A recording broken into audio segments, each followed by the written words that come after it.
Recording started.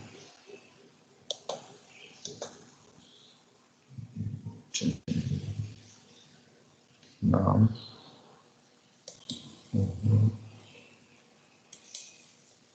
put this on full screen.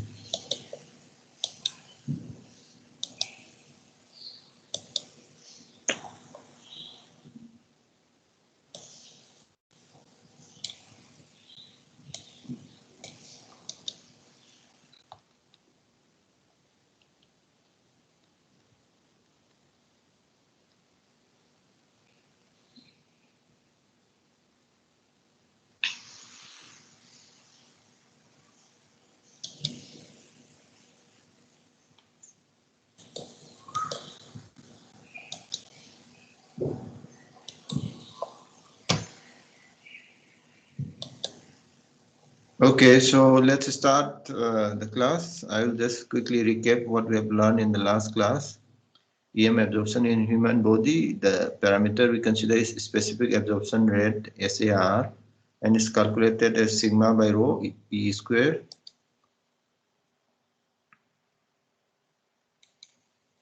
Sigma is the tissue conductivity, rho is the mass density of the tissue, and E is the internal electric field.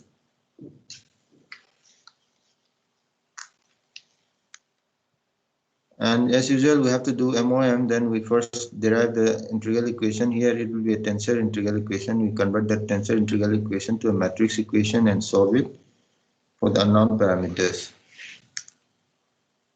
And okay, so the equivalent current density is actually equal to tau into E. Tau is the tensor which will take care of all the human body effect due to the scattering of the fields which is incident on the human body. So this sigma is a material dependent parameter, epsilon is also material dependent parameter, and it's going to change at different locations of the human body. Okay, so let's start from here. If for time varying fields, if you want to find a scattered electric field, you use this relation minus j omega A minus del pi. And A is the magnetic vector potential, and the magnetic vector potential can be found out from the Green's function as since you have defined Green's function as exponential minus jk r minus r ds divided by 4 pi r minus r ds multiplied by mu naught here. And you do the convolution of Green's function with the equivalent current density, then you get the magnetic vector potential. We are interested in finding the scattered electric field, which is dependent on magnetic vector potential and electric potential. I want to get rid of this electric potential, express this in terms of magnetic vector potential. I use the Lorentz-Gauss condition. From there, I can find phi as the divergence of A divided by minus j omega mu epsilon. So now I can substitute phi here, then I can find out the scattered electric field, which is totally dependent on the magnetic vector potential. First term is minus j omega A plus del dot A divided by j omega mu epsilon. We can also find the magnetic field intensity as 1 by mu curl of A. So we can find both electric field and magnetic field, which are scattered electric field and magnetic field, from the magnetic vector potential. So the fields are totally dependent on the equivalent current density. So this is what we are trying to find out.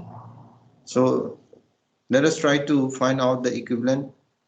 Let us assume that equivalent current density is a delta function located at rds and directed along the x-axis. In that case, magnetic vector potential would be simply convolution of Green's function with the equivalent current density. In this case, this is a delta function. So finally, your magnetic vector potential for this equivalent current density, which is a delta function, is simply mu naught g naught r comma r dash x hat. Once I have the magnetic current density, I want to find the magnetic field and electric field. So electric field can be found out as minus j omega A plus del dot A divided by j omega mu epsilon.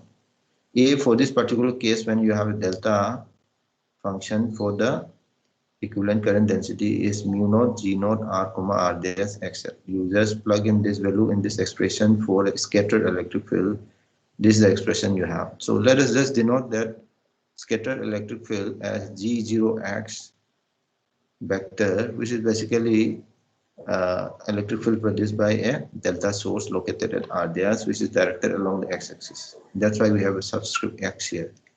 You can even take common and express this whole expression in a very simplified form, such as minus j omega mu naught 1 plus k square del dot g naught r comma r dash etc. So we have got gox vector.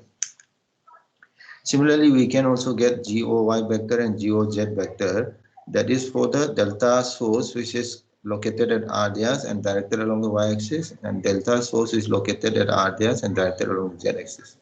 Once we have this g0x, g0y, and g0z, I can get the dyadic Green's function. Free space dyadic Green's function is simply g0x except g0y, y hat, g0z, z hat.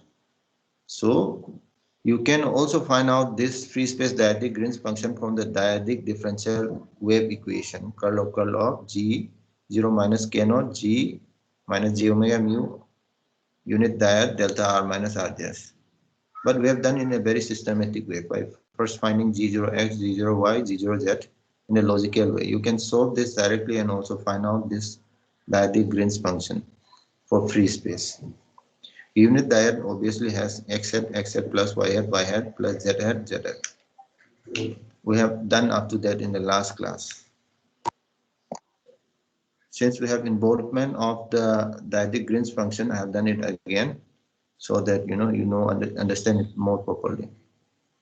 So basically this Green's dyadic function G0 with the double arrowhead is basically the electric field at the point R due to an infinitesimally small current carrying element at R dash in any arbitrary direction. So now once I have this Green's dyadic electric dyadic Green's function, I can find out the scattered electric field by just doing the dot product of electric dyadic Green's function with the equivalent current density and integrate over the volume. That's the usual step we have discussed before also. Now this Green's dyadic Green's function will have three components, g0x, x hat, g0y, y hat, g0z, z hat. You can have a very compact notation of g0x, g0y, and g0z by simply denoting it as g0w, where w can take x, y, z, and w hat can take x, z, y hat, and z hat. This is a very compact expression of all the three expressions. We simply minus j omega mu naught 1 plus 1 by k square del dot g naught r comma r dash. You can observe that when you find out this Green's function was having an expression of exponential minus jk r minus r dash divided by 4 pi r minus r dash. So now you have two del operator here. Obviously this function, your Green's function, will have singularity of the order of r minus r dash cube, because you are doing double differentiation of 1 by r minus r dash. So you will have singularity. The final expression will have a term of the form 1 by r minus r dash whole cube. So it has a singularity of the order of r minus r dash whole cube. And if you are making an observation of this electric field inside the source region, then this will become infinite. So this will diverge. So there is a singularity effect here. You need to take care of that singularity properly. Okay, so this is the expression you have for the electric field. So how do we take care of the singularity effect when I make an observation of the field inside the source region? So that can be easily done. We have done that. We avoid the source region. We avoid the source region. So that can be done by excluding a small volume surrounding the field point. Field source point, you actually don't calculate the field at the source point. You exclude that region. Small volume enclosing that source point, you exclude it at the beginning, and later on you let the small volume tends to 0. That's a usual process. It's a mathematical technique. You exclude the point, then you assume there is a small volume surrounding that point and let that small volume tend to 0, but it's not 0. No? Tending to 0 means it will not include the actual location. So in that case, the integral will become well defined as the limit of 10 when the radius of sphere is going to 0. We actually call this as principal value of the integral. Exclude the source region by enclosing it inside a small volume and let the volume tends to 0 and calculate the limit. Whatever value we are getting is called the principal value of the integral. So if you want to explore about the principal value and correction term is actually added. So that derivation, then explanation, you can go to this paper. It has been explained in a very detailed way. And we don't want to get into too much complication in this course. But if you are interested, you can always explore this paper here. Your scattered electric field can be calculated by finding the principal value of this integration. Procedure for finding the principal value of this integration is already explained in the previous slide. When you do that, there is some error also. That error correction can be done by adding another extra term, which is called ES correction. And that correction error is actually found out in this paper, and it turns out to be minus J equivalent by J3 omega epsilon 0. So if you want to find a scattered electric field, you find the principal value and add an additional correction term. That additional correction term is already found out in this paper, and they have verified that with this you can find the scattered electric field very accurately. So the additional term, which is for the correction of the scattered electric field, is minus J equivalent by J3 omega epsilon 0. What was J equivalent? J equivalent by using the, okay, just before that, let us find out the fields. Fields actually consists of two parts. One is incident field, one is scattered electric field. If I want to find incident electric field, I just subtract the scattered electric field from the total electric field. So now what was the scattered electric field? We have just found out scattered electric field is principal value of this integration minus J equivalent by 3 omega epsilon 0. So it becomes minus principal value of this integration plus J equivalent divided by 3 J omega epsilon 0. So look at this term here. J equivalent is actually defined as tau R ER. We have just discussed that at the beginning of this class. So I just replace the equivalent by tau R ER. Then I actually combine the ER terms here, ER and ER terms here. First term and third terms as ER. I combine it. What do I get? 1 plus tau by J omega J3 omega epsilon 0 ER. Then we have this principal value minus principal value of this integration. So in that case, incident electric field is equal to 1 plus tau divided by 3 J omega epsilon ER minus principal value of this. Tau is a material dependent parameter. Here you have the material dependent parameter. You have, what do you have? One is sigma, one is epsilon. Sigma and epsilon are material dependent parameter. It will differ at different locations of the parts of the body. So now you can write a matrix equation. What is ER-GR? ER, then it is Dietrich-Green's function, dot product of ER with the Dietrich-Green's function. So this Dietrich-Green's function will have 9 components: gxx, gxy, gxz, gyx, gyy, gyz, gzx, gzy, gzz. We have considered all the 9 components here because it's a human body. It's not a surface. No, it's a 3D structure. So you will have all components of the Green's function here. We cannot neglect it. Unlike the microwave antenna where you have just considered 4 components of the Green's function, here you cannot neglect the Z component of the Green's function because it's a human body. It's a 3-dimensional structure. It's not a 2-dimensional structure anymore. So this dot product will have this 9 component, and electric field will have 3 component EX, EY, EZ. So now this GXX, GXY and GXZ you can easily calculate. We have already done that. GXP, XQ, R, R dash equal to minus J omega mu naught delta function PQ plus 1 by K square del square by del XQ XP G naught R, R dash. So where XP and XQ can become X, Y or Z depending on P or Q is 1, 2, 3. So this is a compact notation. So this formula can be used for finding all these 9 components. Where you just substitute P is Q is equal to 1, 2, 3. Whenever P becomes Q becomes 1, it becomes X. Whenever P and Q becomes 2, it becomes Y. And whenever P and Q becomes 3, it becomes Z. So this is a compact formula for finding all these 9 components here. So as usual in the MoM, you subsection the solution region into small subsections. Here it's a 3D structure, so all your subsections will be in terms of sub-volumes, small cube. You partition the, let's say you are doing modeling for human head, you partition the human head into small sub-volumes. Let's say there are n sub-volumes, and each sub-volume are denoted by BM, where M is going from 1 to n. and you find out the value of tau r and er in that small volume. If the volume is small enough, the value of tau r and er would be constant within the each cell. So it depends on how many subsections you have. If you have very small subsections, the tau r and er can be assumed to be constant within that cell. And assume that you are making an observation for the mth cell. One is the source and one is the observation. So the center of the mth cell, you are making the observation of the fields, Rm. Then your equation, this equation here, Ei is equal to 1. This is the equation we have derived. Ei is equal to 1 plus tau by g omega 3 omega j 3 omega epsilon Er minus principal value of this integration. So now, if you are making an observation at Rm, this R will become Rm. And this here, tau R and Er, this tau R and Er, these are tensors now. This is a vector, but tau is a tensor now. So you have to have 9 components. So there are 2 variables. One is P, another is Q.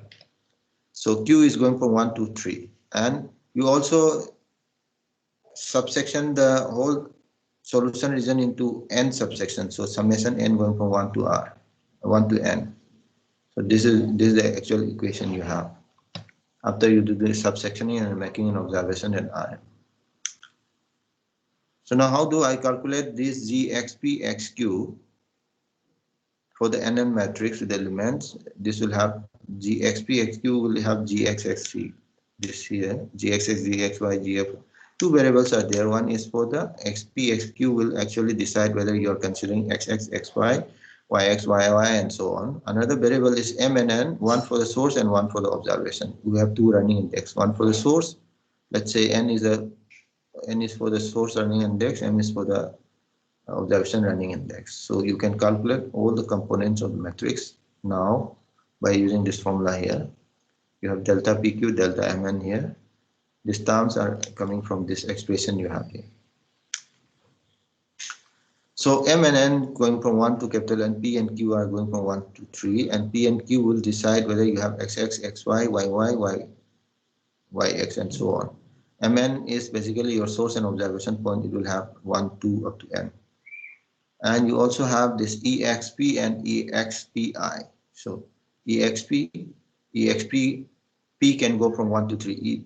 X1, then it becomes EX. X2, then it becomes XY. Then if it is X3, then it becomes XZ, Z, EX, EY, EZ. Here also it will have EX, EY, EZ. This is for the incident field.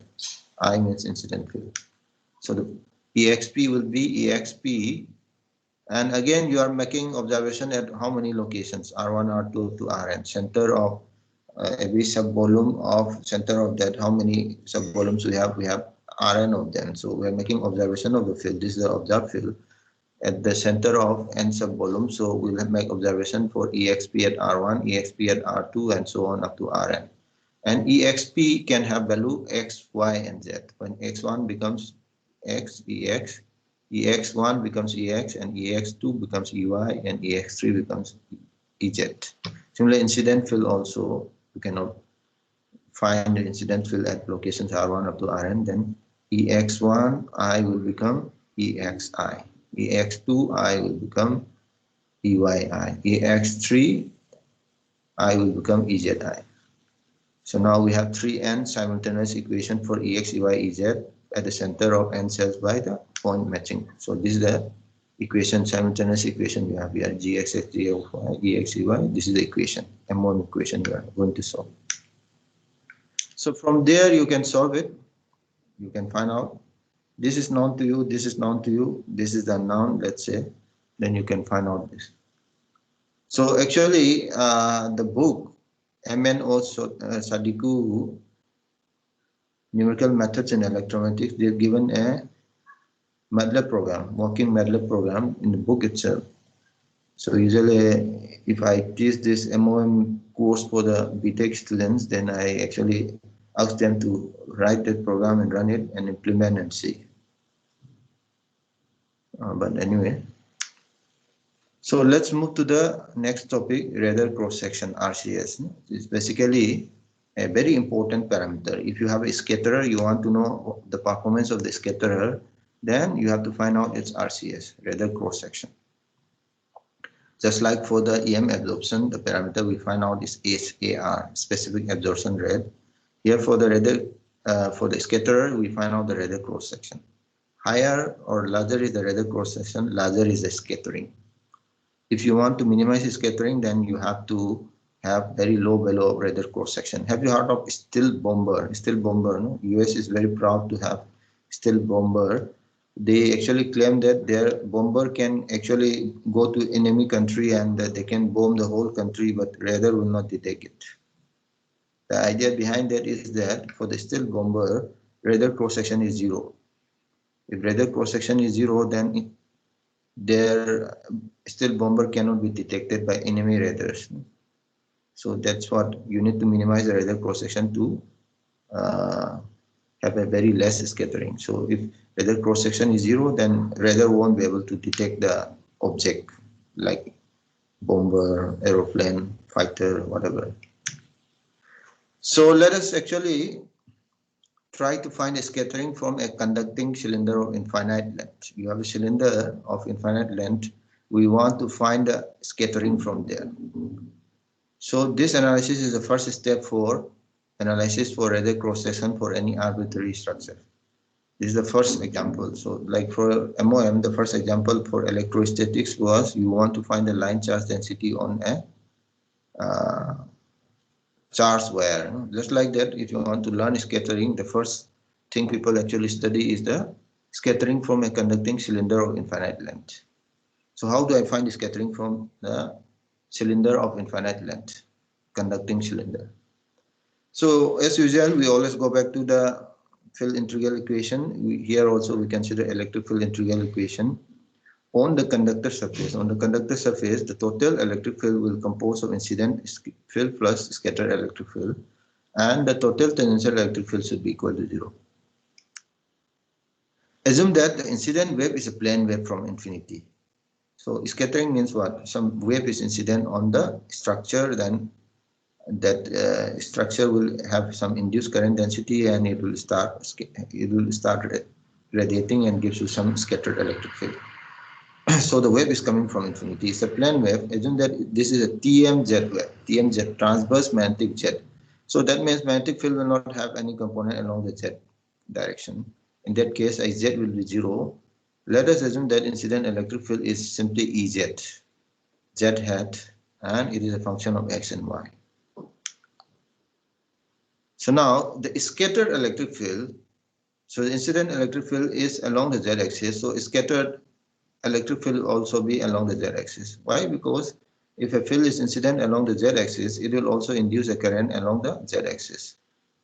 So that current will again give you scattered electric field that will be also along the z direction. So the wave equation for this case, scalar wave equation, this is the usual wave equation.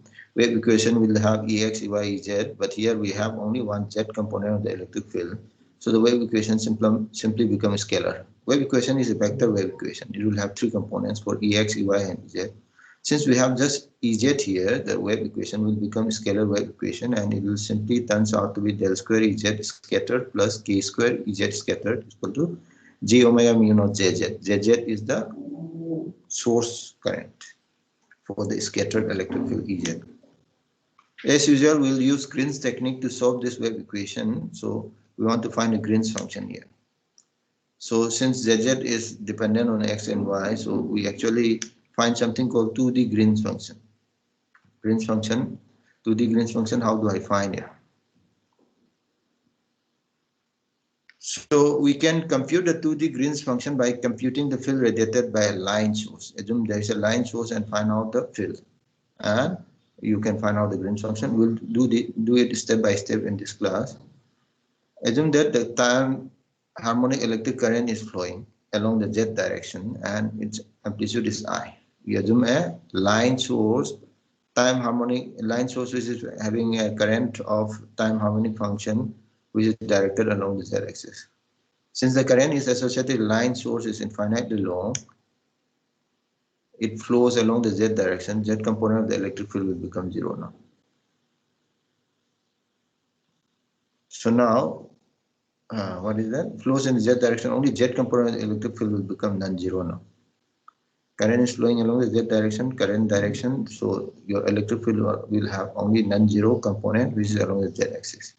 So let us find out Ez. So let's say you know what is a cylindrical waveguide. We have discussed about this in the last semester also. Cylindrical waves. What is the solution for cylindrical waves? And if you have not attended last semester course, and you know what is a cylindrical waveguide, you know what kind of fields are existing inside the cylindrical waveguide. You can solve it. You start with the wave equation, apply the method of separation of variables, and you can find out the fields.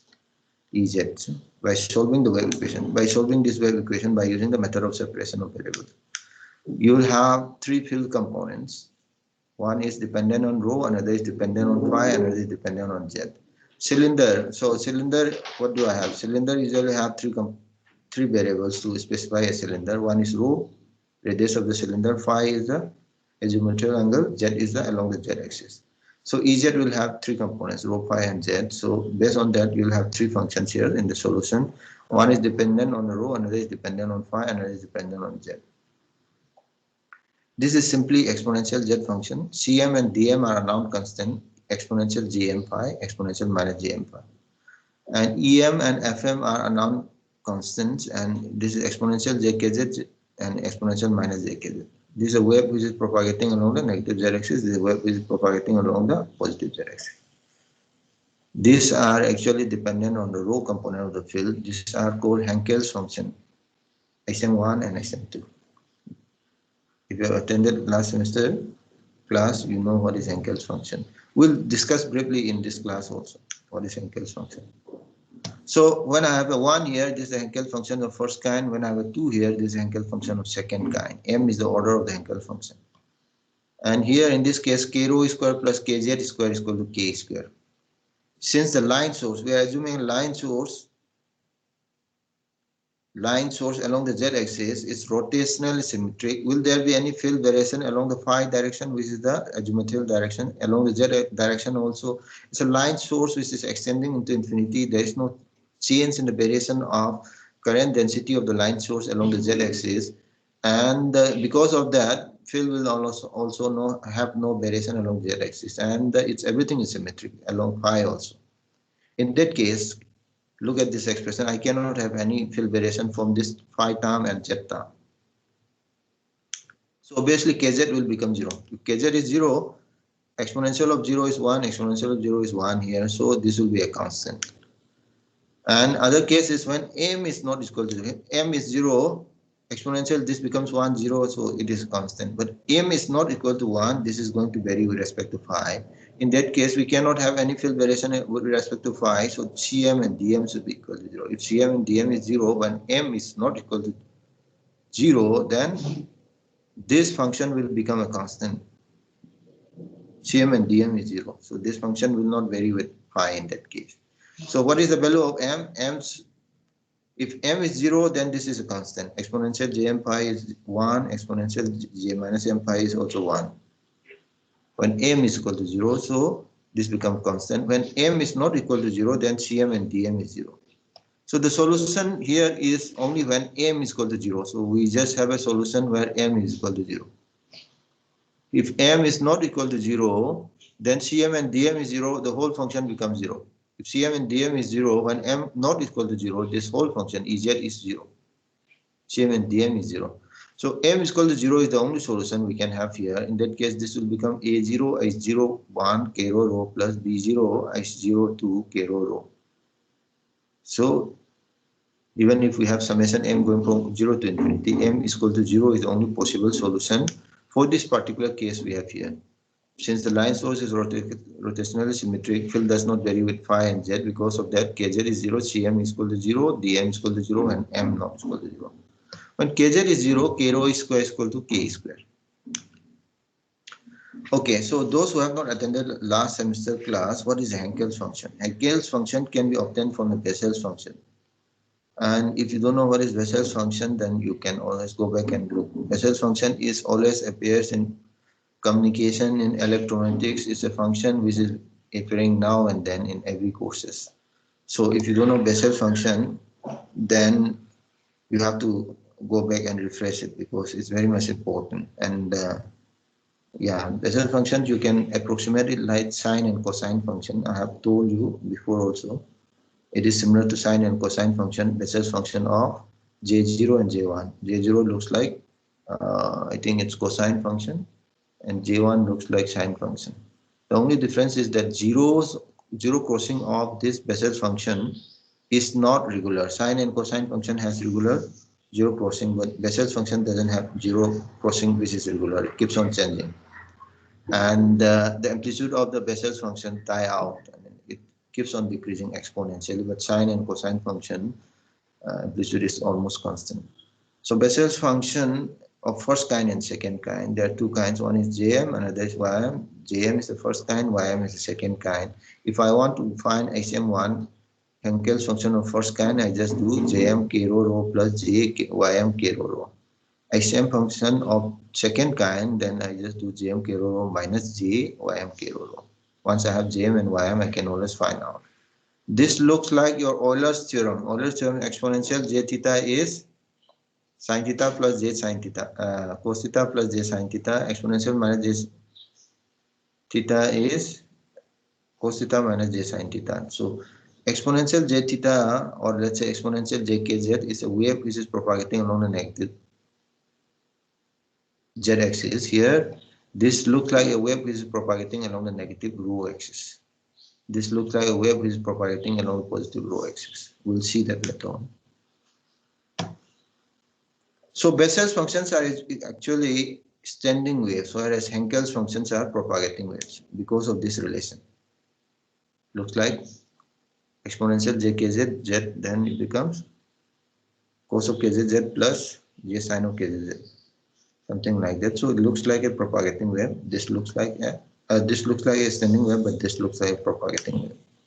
That can be also easily sent from this approximation you have here for the Henkel's function for the first kind and second kind. When the argument is large, when k rho is large, you can approximate HM1 as square root of minus 2j by pi k rho exponential j k rho minus m pi by 2. HM2 can be approximated as square root of 2j by pi k rho exponential minus j k rho plus m pi by 2. So exponential j k rho means it's a wave which is propagating along the negative rho direction. Exponential minus j k rho means is a wave which is propagating along the positive z direction, a positive rho direction. So these are propagating waves. You can also observe that the amplitude is varying as 1 by k rho. So this is actually a signature for the cylindrical waves. Cylindrical waves will have variation of the field amplitude as 1 by rho, square root of 1 by rho. And the phase of oscillation depend on the m here, because you have minus m pi by 2 in the argument here for the exponential function. So SM1 k rho represents a wave propagating in a negative rho direction and ingoing wave. SM2 k rho represents a wave propagating in the positive rho direction and outgoing wave. But ingoing wave is actually defies the principle of causality. See, basically your source is the line source, which is at the axis of the along the z-axis.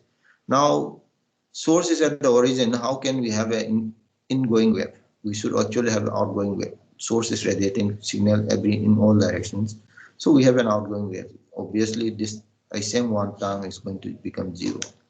So in that case, our Ez simply turns out to be simply like this: B0 H0 to k rho.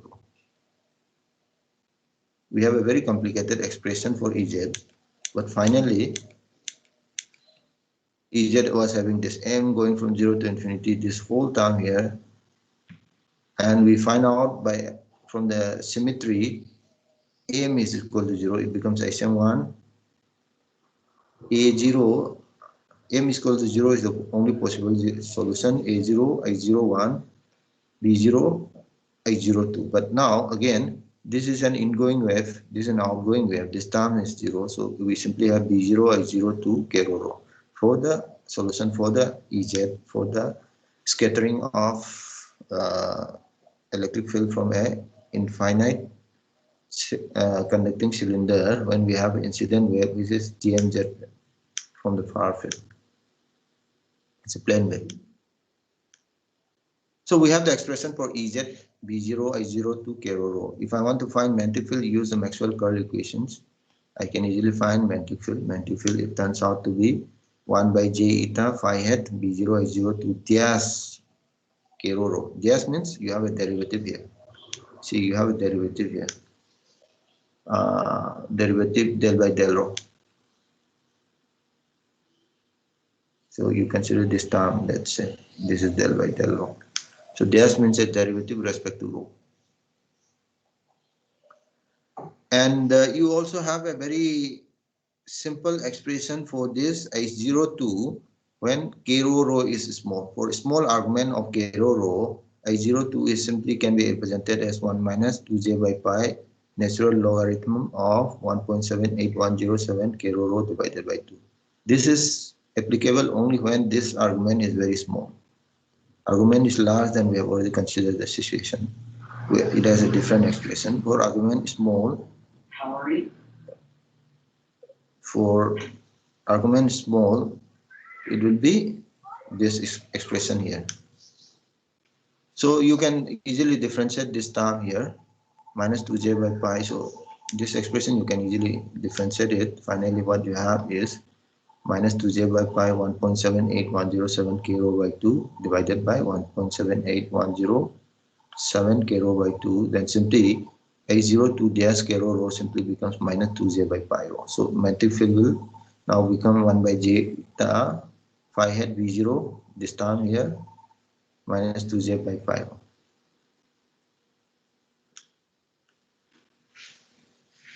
What were we interested in finding? We are interested in finding the 2D Green's function. So for that we can use Ampere-Circuitel law. Ampere-Circuitel law says that B dot dl is equal to mu 0 I, H dot dl is equal to I. So I is equal to H dot dl over a closed contour from 0 to 2 pi rho d phi. So we have the expression. We have the expression for magnetic field. Go to the pairing menu on your device. So the magnetic field expression is. So I think we'll stop it here today. We'll have a discussion.